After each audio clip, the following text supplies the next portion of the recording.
राधे राधे गुरु जी।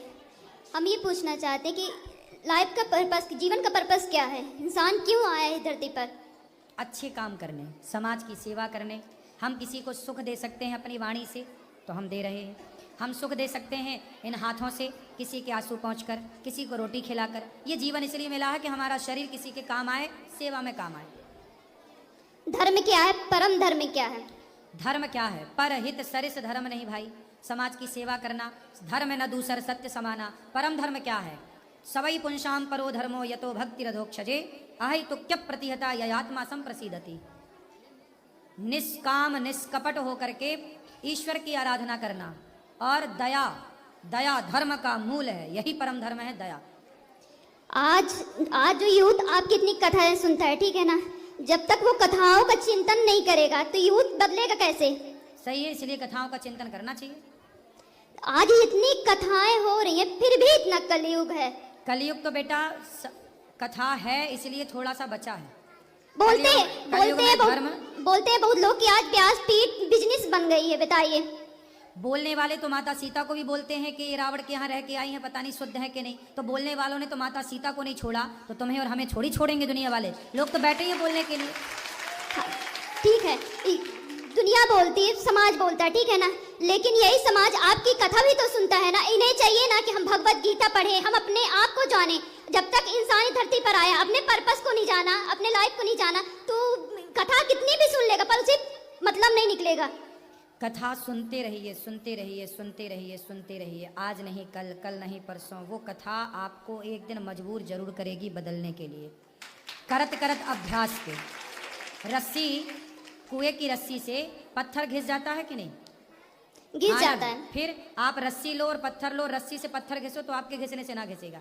लेकिन अखंड सैकड़ों साल से जब वो पत्थर रगड़ खा रहा रस्सी की तो घिस जाता। ऐसे ही कितना भी मंद बुद्धि हो, कितना भी दुष्ट हो, पापी हो, यदि वो सत्संग करता रहे तो आज नहीं कल नहीं परसों नहीं बेटा, सत्संग की इतनी शक्ति है कि वह एक दिन बदलेगा जरूर। मीराबाई जब आई थी तो उन्होंने समाज को बहुत कुछ दे के गया है ना। उन्होंने समाज को भी शुद्ध भक्ति दी जो आज के लोग बहुत। हमारे सिया राम बाबा है, ठीक है ना, वो सिया राम बाबा वो इतने शुद्ध, वो सबसे मिलते थे। लेकिन आज हम किसी बड़े लोगों से मिलने जाएं तो अगर कोई नेता मथानी आएगा तो तुरंत मिलेगा, क्योंकि पैसा है उसके पास तो तुरंत मिलेगा। और यही कोई सामान्य वर्ग का आता है उसे तुरंत निगलेक्ट कर दिया जाता है। ऐसा क्यों होता है ये बताइए? जिसके हृदय में सच्ची भक्ति होती है, सच्चा हृदय होता है, सरल हृदय होता है, दीन होता है ना, भक्त को सदा दीन रहना चाहिए ना, तो फिर क्यों इग्नोर कर देता है? बताइए। आखिर व्यासपीठ में तो यही सिखाया जाता है।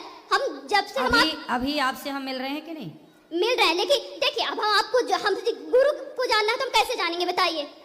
तो गुरु को तो जानना चाहिए। अब जानो आप। गुरु के पहचानने के लक्षण क्या है हमको बताइए। अब देखो, हमने तो परीक्षा की नहीं थी गुरु जी की। देखिए नहीं, आज के समय में गली गली गुरु फिरे, हमसे दीक्षा लो, स्वर्ग जाओ चाहे नरक जाओ, 500 रुपए का लिफाफा दो। आज का समय ऐसा हो गया। बताइए। तो इंसान भटक गया है ना। तो ऐसे लोगों से मत लो ना। तो इसलिए तो अक्कल है, इसलिए तो कहते पानी पियो छान के, गुरु बनाओ जान के। नहीं, तो जब गुरु के पास, देखिए भागवत में बताया गया है कि आप तक जब गुरु के निकट नहीं बैठोगे, जिससे आप दीक्षा लेना चाहते हैं, आप उसके निकट नहीं बैठोगे, आप उसका आचरण, उसके व्यवहार, उसकी सरलता नहीं कबूल। ठीक है, आप तो गुरु खोज लेना जो आपको बढ़िया मिले। ये बताओ प्रश्न क्या है, हम क्या आपकी सेवा करें? प्रश्न हमारा यही है, देखिए हमारा प्रश्न यही है कि आज गुरु दीक्षा देना कितना सामान्य हो गया। जिस गुरु, भागवत में जिन कहा गया है कि जब गुरु दीक्षा लेना तो पहले गुरु के सानिध्य में बैठना चाहिए, है ना, गुरु को जानना चाहिए। आज राम को सब मानते हैं लेकिन राम की नहीं मानता, भगवत गीता को सब मानते लेकिन भगवत गीता की कोई नहीं मानता। इसलिए आज समाज में सुधार नहीं हो रहा। बताइए। इतने लोग व्यासपीठ में बैठते हैं, कुछ लोगों के तो सुधार हो जाता है, लेकिन कुछ लोगों में क्यों नहीं होता है? भाई इतने लोगों में सुधार हुआ तब तो ये यहाँ बैठे हैं। अच्छा, ये बताइए। सुनो, सारे लोग राम भी नहीं हो सकते, इसलिए गुलाब का जब पुष्प लगाते हो ना, कलम, तो उसमें ना कांटे ज्यादा होते हैं, गुलाब कम होते हैं, है ना। सारे कांटे तो गुलाब नहीं हो सकते ना बेटा। इसलिए ये धरती अच्छाई और बुराई से बनी है, माइनस प्लस होता है।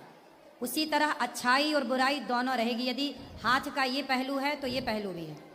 इसी तरह समाज जो है, राम के जमाने में भी रावण जैसे लोग थे, बिल्कुल राम के जमाने में राम जैसी अच्छाई भी थी तो रावण जैसी बुराई। बिल्कुल। कृष्ण के जमाने में कंस जैसी बुराई थी तो कंस जैसी बुराई थी तो कृष्ण जैसी अच्छाई। बिल्कुल। आज के जमाने में भी कुछ अच्छे होंगे, कुछ बुरे होंगे। सबको अच्छा नहीं बनाया जा सकता, सबको बुरा नहीं बनाया जा सकता। अभी आप बुद्ध भगवान के बारे में बताया, ठीक है ना, वो बुद्ध भगवान मूर्ति पूजा के लिए इग्नोर करते थे, ठीक है, लेकिन वही बुद्ध भगवान ये कहते हैं कि आप अपने आप को क्यों नहीं जानते हो। आज का समाज बहुत अंधविश्वास में पड़ता है। बताइए, गुरु को ही भगवान मान लेता है। गुरु भगवान है, लेकिन पूर्ण रूप से तो उनको भगवान नहीं मान सकता ना। गुरु भगवान बिल्कुल नहीं है, गुरु भगवान तक पहुंचाने का एक साधन है। लेकिन आज तो यूथ वही कर रहा है ना, गुरु को ही नहीं बेटा, आप ये सब चक्कर में ना पड़ो। लोग भगवान को भगवान मान रहे हैं, गुरु को गुरु ही मान रहे हैं, ठीक है। इसको बहुत गंभीर ऐसे कहने से नहीं होता। जब आप शास्त्रों को पढ़ोगी, जब गुरु की शरण में जाओगी, अभी आप गुरु को जाने ही नहीं हो तो क्या जानोगी अभी नहीं, आप। शास्त्रों में भगवत श्रीमद् भागवत में कहा गया है, आप जब गुरु के सानिध्य में बैठोगे, गुरु के आचरण को, गुरु के हाँ। व्यवहार को देखोगे, तभी जब गुरु की शरण में बेटा बैठने लग जाओगे ना, तो अपने आप बहुत सारे ये जो सवाल लिए बैठी हो, ये अपने आप क्लियर हो जाएंगे। तो बताइए, हम आपसे मिलना चाह रहे थे, बताइए आप इग्नोर क्यों किए? इग्नोर कहाँ कर रहे हैं? माइक हमने आपको दिलवाया, नहीं, इससे नहीं हम आपने बोला था हमें अकेले में मिलना है। हाँ, मैं अकेले में नहीं मिलता किसी से। नहीं बताओ, अकेले मिलना सही है? फिर न- आप चाहती हो अकेले में मिले, ये गलत है, ये रॉन्ग है। मैं सबके सामने आपको माइक दे रहा हूँ, नहीं। जो भी जिज्ञासा है पूछो। अकेले में क्या बात नहीं, करनी है? हम नहीं, हमारा कहने का मतलब इंसान कुछ पर्सनल हो, हम जैसे घर पर पर्सनल है बेटा, तो हाँ। पर्सनल बात यहाँ के बात कर लो। अब ये कहो कि अकेले में मिलो, अकेले में कैसे मिले? अके- जब बिना मिले आप ये कह सकती हो, तो अकेले मिल लेंगे, पता नहीं क्या कह दोगी। नहीं ये भी तो डर है। नहीं, बताओ, हमें ये भी तो डर है इस बात का। बिल्कुल सही बोल रहे हैं, बिल्कुल सही बोल रहे हैं, बिल्कुल सही बोल रहे हैं। नहीं, हम ये बताइए, हम आपसे जब बातें कर रहे हैं, आपसे जब कुछ पूछ रहे हैं तो आपसे बता तो रहे हैं, अभी आपके हाथ में माइक है, आप पूछ लो जो पूछना है पूछ, हम बताने को बैठे तो हैं। इग्नोर बेटा कहाँ किया जाता है? जब आप गलत हो तो आपको बोला जाएगा कि ये रॉन्ग है, ये नहीं। अभी आप सही हो तो आपको माइक दिया, सम्मान से देखो हम आपसे बात कर रहे हैं। बिल्कुल सही बात। आप अब देखो, इसके बाद भी देखो, मैं 1 घंटा समय दे रहा हूँ इस जनता को, आपको बात कर रहा हूँ, आपसे मैंने कोई पैसे नहीं लिए, फ्री में आपकी सेवा कर रहा हूँ, फ्री में आपसे बात कर रहा हूँ, फिर भी आप शिकायत करोगी। नहीं, तो ऐसा है, जितना मैं समय दे सकता हूँ ना आपको, उतना ही दे पाऊंगा, और जिस मर्यादा से देना चाहिए मैं उसी मर्यादा से समय देता हूँ। आपकी मनमानी तरीके से मैं आपको समय नहीं दे पाऊंगा। नहीं, देखिए हमारा इंटेंशन गलत नहीं था। नहीं, आप बिल्कुल गलत नहीं है, मैंने आपको गलत नहीं कहा बेटा। आप जैसी बहुत सारी बेटियां बहनें आती हैं, मैं आपको बिल्कुल गलत नहीं कह रहा हूँ, लेकिन आप जैसी बहुत सारी बेटियां आती हैं, मुझे आपसे अकेले में बात करनी है, मैं अकेले में कैसे बात करूं, क्या बात करूं?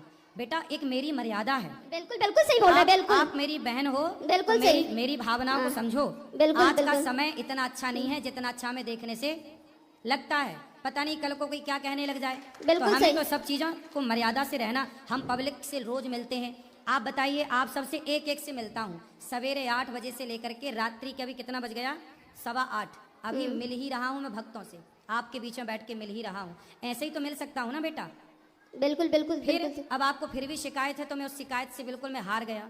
शिकायत नहीं है आपसे। हाँ। अब कुछ पूछना नहीं, आपने कहा ना कि मुझे इग्नोर क्यों किया। मैं आप जब वहाँ मिलने आई थी ना, तब भी मैंने आपसे बात की, लेकिन आपके सवाल ऐसे अटपटे थे कि उन सवालों का उत्तर देकर के मुझे पता है। देखो, जिस उम्र में आप हो ना बेटा, इस उम्र में ऐसे सवाल आते हैं, लेकिन एक समय के जब तक समर्पण नहीं होगा, जब तक आप गुरु नहीं बनाओगी, तब तक आप खुद गुरु हो, और जब खुद गुरु हो तो फिर आपको कोई गुरु समझ ही नहीं आएगा। दत्तात्रेय के तो 24 गुरु थे।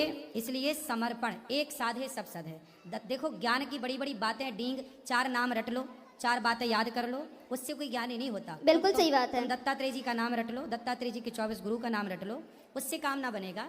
हम जीवन में जो सीख रहे हैं, मैंने अपने जीवन में एक चीज सीखी है,